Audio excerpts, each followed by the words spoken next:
Okay, so today, man, we're driving this batch. It was a Euro 3 batch. There was actually there was like three Euro 3 batches of DLAs. I think it was like up to three. There was like, no, I think it was two batches. The ones that were new for the 242, 24, yeah, the 242, and there was a batch that was new for that, the 20, the 34, I think. And the 242 batch moved to 40 for the 198, 109, 250. And then there was another batch that was new for BN for the 159 and then routes there, I think. So I think there was like three batches that were made off of these LGO3s. Okay.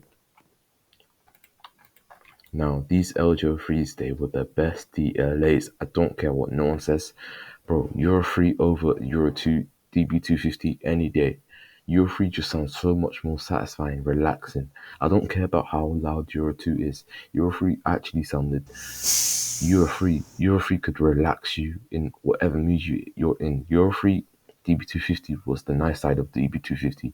It sounded so calm, sweet, and nice, man. Like it sounded, the engine, it sounded positive as well.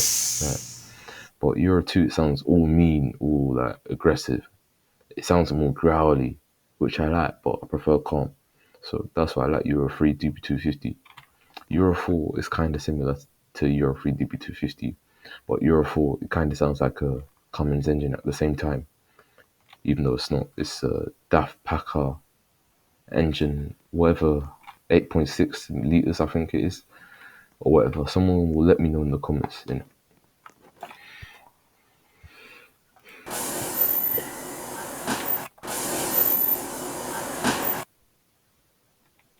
Now, this batch had typical seats, everyone knew that. I think this batch came just before VLAs. I think the Euro 3 DLAs came just before VLAs. And apparently the first batch of VLAs, they were actually meant to be DLAs. Possibly they could have been ZF DLAs, but Arriva chose to get VLAs instead. Oh wait, no. The reason Arriva had to get VLAs instead of DLAs was because that batch was clearly made after the DLAs then. So the reason Arriva had to get VLAs instead of DLAs was because DAF stopped producing the DB250 chassis then, or they were like out of stock for the DB250 chassis, I think. So Arriva couldn't get their hands on it. So they had to ask B7TL, can we use your chassis for the ALX400 with ADL? So yeah, that's how it happened. So Arriva had to get VLAs, and they could no longer get any DLAs because DLAs weren't compatible with the DB250 chassis anymore. So they just had to go for VLAs because B7TL kept doing their thing, innit? Come on, you know the thing, you know how it is. And bear in mind, at around the time, Arriva were also asking the right for DB250 chassis with their DWs, with their Gemini ones in it. So maybe it's because of the body, maybe it's because of the way the body's designed for the ALX400 that DAF were no longer making the chassis compatible for the LX400, the DB250 chassis. Maybe it's got something to do with that, but I don't really know, to be fair. And yes, this batch had. Let me go upstairs. This batch had one handlebar here, and these seats were actually facing you from the back here. Interesting. Anyways, let's give this thing for a little run. And then this bulky thing stuck out. I remember because I was local to these on the 198. I used to love these, man. They were the best buses at the time. Oh my god.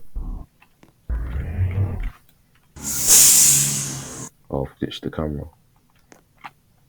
Okay, cool.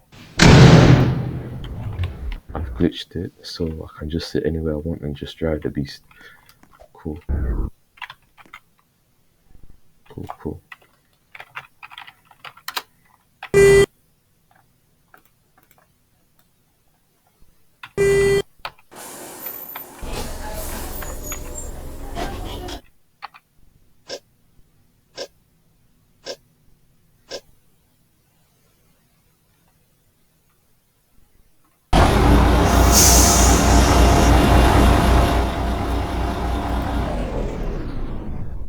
something I will say. The funny thing about the Euro 3 DB250s is that by default they were new with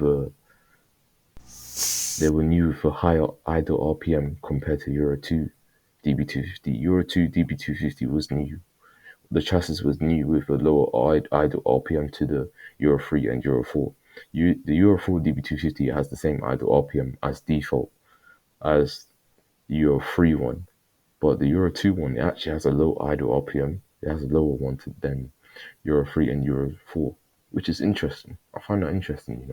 If anyone knows why, just let me know in it.